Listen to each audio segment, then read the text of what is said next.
Det er jo en stor dag, at de nye busser er kommet, og det skal køre her til august. Det er jo omkring 500 tons, vi reducerer vores CO2-udslip fra Svendborg Kommune som virksomhed, det vil sige omkring sådan en 10. af vores klimabelastning, vi får reduceret fra den 3. august. Det er heldigvis også sådan, at busserne ikke vejer mere, har jeg fået at vide. Der er allerede nogen, der har været efter mig, som de kommer til at ødelægge vejene. Det bliver på samme niveau, som det er i dag. Medmindre der er alt for mange, der tager busserne selvfølgelig, så bliver de lidt tungere. Det håber vi jo sådan set, at der er nogen, der gør. Vi har jo heldigvis også fået det til en pris. Vi havde jo frygtet, at det blev meget dyrt, og vi får det faktisk til nogenlunde samme pris, som vi har kørt busserne til hidtil. Så det betyder ikke, at vi skal ud og reducere i busdriften. Det er jo den anden væsentlige ting, det er, at vi har flest mulige busser, at folk kan få de ting, som de gerne vil have. Og så bliver det jo meget mere handicapvenligt. Der er mange flere, der vil kunne tage bussen med den her rampe og de faciliteter, der er i bussen. Der er også mere oplysning inde i bussen af undervejs, hvor man næste stoppested og alle de her ting. Og de er jo splinter nye og lækre at se på, så tillykke til os alle sammen, tænker jeg, og til klimaet. Jeg er Rasmus Mandø, og jeg er direktør hos Fynbus. Og i dag der glæder vi os over 2 ting. Kørekomfort og klima. Fordi med de nye busser, der bliver kørekomforten langt bedre for passagererne. De er mere støjsvage, der er færre vibrationer, og så er der meget bedre information i bussen. Der er infotavler, skærme, der viser, hvad næste stop er. Der viser, om man er foran tidsplanen eller efter tidsplanen. Der viser, hvad man kan skifte til, når man kommer til næste stop. Og så er der USB-udtag, så man kan få ladet sin telefon op, for det er jo der, man har sin billet i dag, i hvert fald de fleste. Så det er faktisk altså udover at det er nye busser, og man kan se, at det er jo lækkert, det lugter af en ny bil, så vil jeg også bare sige herfra, at køreglæde, det er altså ikke kun forbeholdt bilister. Det kan altså også være forbeholdt folk i den kollektive trafik. Så det glæder vi os over. Og så selvfølgelig klimavinklen. Vi har en meget ambitiøs bestyrelse i Fynbus, som går meget op i klimaet, og Svendborgs repræsentant, Jesper Kiel, er ikke nogen undtagelse. Men der er faktisk en stor opmærksomhed på klimaet. Vi har det også liggende i vores mobilitetsplan, at vi skal skifte til elbusser. Med Svendborg der kommer vi op på, at 14% af de kilometer, vi kører rundt på Fyn, er på el. Resten er diesel. Med de nye udbud, som vi er i gang med at afslutte nu her, der kommer vi op på 75% el. Så det er vi rigtig glade for i Fynbus, at det går den vej.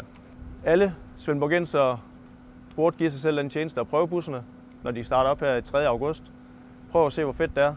For udover at de selvfølgelig støjer mindre i bymiljøet, så støjer de også mindre ind i. Så det vil jeg opfordre til. Prøv. Jeg kan læse i medierne, at der kommer mange københavnere bosætter sig i Svendborg, og de er i hvert fald vant til kollektiv trafik, så der er ingen grund til at frelægge sig den vane, når de kommer hertil. Så stor tak til Svendborg Kommune for det samarbejde, vi har haft omkring udbuddet her, og tak til Go Collective, for vi markerer jo også, at vi slutter en kontrakt nu, som vi har kørt i mange år sammen med Go Collective. Og nu kommer der så en ny med Go Collective, og jeg skal hilse at sige, at dengang at Go Collective fik at vide, at de skulle fortsætte i Svendborg, der var jublen til at få øje på. Der var man virkelig glad i Go Collective, og det er jo, hvad kan man sige, grundlaget for et godt samarbejde de næste mange år. Så tak for det, og til lykke til Svendborg by med det her fantastiske bybussystem. Det markerer jo nogle vanvittigt spændende milepæle, det her, at vi får lov til at starte sådan en ny kontrakt op. Vi har drevet det i mange år i Svendborg, men det er på dieselbusser.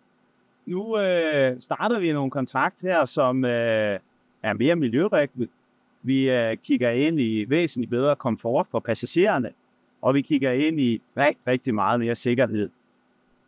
Bussen her, det er en Byd K9, 422 kW batteri, 450 km i rækkevidde, og den er leveret med rigtig meget komfortudstyr. Den er leveret med elektriske kørestolrampe.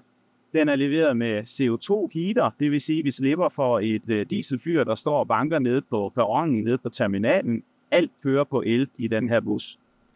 Derudover så er der jo rigtig mange sikkerhedssystemer.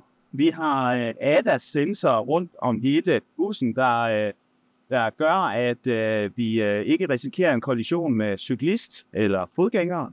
Chaufføren bliver simpelthen informeret inde i instrumentpanelet og inde på nogle skærme herinde i siden, om at der er en potentiel risiko på enten på siden eller bag ved bussen. Bag ved bussen så bliver kameraen automatisk tændt, så chaufføren er oplyst hele tiden. Derudover så er der jo alle de gængse sikkerhedssystemer, der også er i de nye biler. Træthedssensor, opmærksomhedssensor.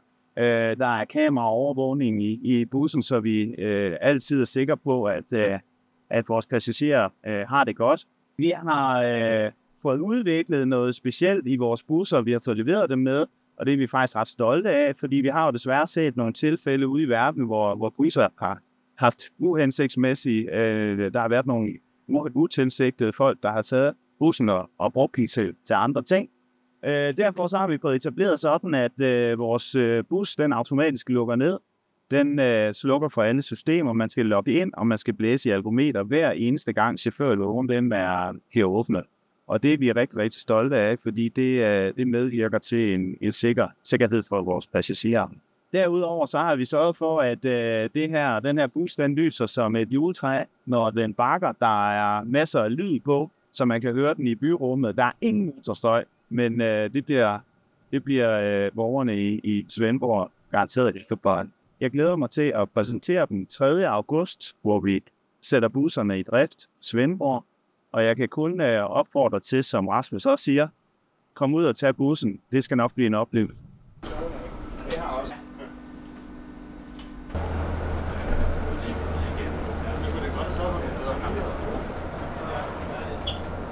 Aluminium.